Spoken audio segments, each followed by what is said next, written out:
जब तक इस देश में ये मदरसा मिशनरी स्कूल बंद नहीं होंगे और समान शिक्षा लागू नहीं होगी, तब तक मोहम्मद साहिल साक्षी को मारता रहेगा। जब तक इस देश में सारे पर्सनल लॉ खत्म नहीं होंगे, सबके लिए एक समान नागरिक संहिता नहीं बनेगी, तब तक कोई न कोई एक मोहम्मद साहिल किसी एक साक्षी को मारता रहेगा। जब तक इस देश में कठोर कानून नहीं होगा, 1 घंटे के अंदर FIR हो, 1 महीने के अंदर जांच पूरी हो और 1 साल के अंदर फांसी पे लटका दिया जाए दरिंदों को, जब तक ये कानून नहीं बनेगा, पुलिस चार्टर, जुडिशियल चार्टर नहीं लागू होगा, तब तक रोज एक मोहम्मद साहिल किसी एक साक्षी को मारता रहेगा। एक 16 साल की बेटी साक्षी, उसको मोहम्मद साहिल ने चाकुओं से गोद के हत्या कर दिया। 30-35 बार चाकू मारने के बाद भी पेट नहीं भरा तो पत्थल से कुचल के, पहले पत्थलबाजी करते थे, अब तो पत्थल से कुचल रहे हैं, सर को कुचल रहे हैं। और इस हत्या के बाद जैसे हमेशा होता आया, ट्विटर पे ट्रेंडिंग हो गई जस्टिस फॉर साक्षी। बहुत सारे लोगों ने फेसबुक पे फोटो शेयर कर दिया, साक्षी को न्याय दो। कैंडल मार्च हो गया, साक्षी के हत्यारों को फांसी दो। नेताओं के भी बयान आ गए, बहुत सारे अपने आप को जो हिंदू हितैषी कहते हैं वो भी अपने बयान दे रहे हैं। और हमेशा ऐसा होता है, पिछले 75 साल में यही हो रहा है। हत्या होती है, कैंडल मार्च होता है, बयान आता है, निंदा होती है, तू मैं होगा, आरोप प्रत्यारोप होगा, नूरा कुश्ती होगी, लेकिन जो काम करना चाहिए वो काम नहीं होता। मैं ये पूछ रहा हूं, चीन में किसी साक्षी की हत्या क्यों नहीं होती? सिंगापुर में कोई साहिल मोहम्मद आके किसी साक्षी को क्यों नहीं मार देता? कोरिया में किसी मोहम्मद साहिल की इतनी हिम्मत क्यों नहीं पड़ती कि वहां की किसी साक्षी को मार दे? ये भारत में ही मोहम्मद साहिल साक्षी को क्यों मारता है? जानते हैं क्यों? क्योंकि हमारा कानून घटिया है, हमारी शिक्षा व्यवस्था घटिया है। जब तक ये अल्पसंख्यक बहुसंख्यक का खेल खत्म नहीं होगा, तब तक मोहम्मद साहिल साक्षी को मारता रहेगा। जब तक इस देश में ये मदरसा मिशनरी स्कूल बंद नहीं होंगे और समान शिक्षा लागू नहीं होगी, तब तक मोहम्मद साहिल साक्षी को मारता रहेगा। जब तक इस देश में सारे पर्सनल लॉ खत्म नहीं होंगे, सबके लिए एक समान नागरिक संहिता नहीं बनेगी, तब तक कोई न कोई एक मोहम्मद साहिल किसी एक साक्षी को मारता रहेगा। जब तक इस देश में कठोर कानून नहीं होगा, 1 घंटे के अंदर FIR हो, 1 महीने के अंदर जांच पूरी हो और 1 साल के अंदर फांसी पे लटका दिया जाए दरिंदों को, जब तक ये कानून नहीं बनेगा, पुलिस चार्टर, जुडिशियल चार्टर नहीं लागू होगा, तब तक रोज एक मोहम्मद साहिल किसी एक साक्षी को मारता रहेगा। इसलिए मैं बार बार कहता हूं, तू मैं करने, निंदा करने, आरोप प्रत्यारोप करने, कैंडल मार्च करने, ट्विटर ट्रेंडिंग करने, फेसबुक पे लिखने,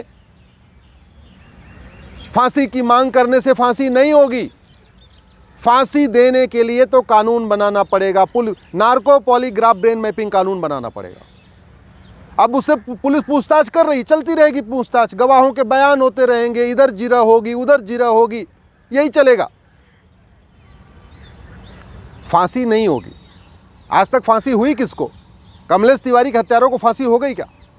बादल के हत्यारों को फांसी हो गई क्या? डॉक्टर नारंग के हत्यारों को फांसी हो गई? हिना तलरेजा के हत्यारों को फांसी हो गई? अंकित सक्सेना के हत्यारों को फांसी हो गई? कितने हत्यारों को फांसी हुई? इसके बावजूद फांसी मांग करते रहते।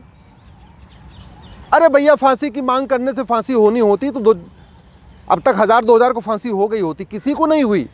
और कोई ऐसा दिन नहीं गुजरता जब भारत में कहीं न कहीं एक जगह किसी न किसी साक्षी को या तो लफ्ज़ में नहीं फंसा लिया जाता, और नहीं अगर फंसती है तो मार नहीं दिया जाता। देखते देखते अफगानिस्तान में ख़त्म हो गए, पाकिस्तान में ख़त्म हो गए, बांग्लादेश में ख़त्म हो गए, हिंदुस्तान के 9 राज्यों में ख़त्म हो गए। भारत के 200 जिलों से पलायन हो रहा है।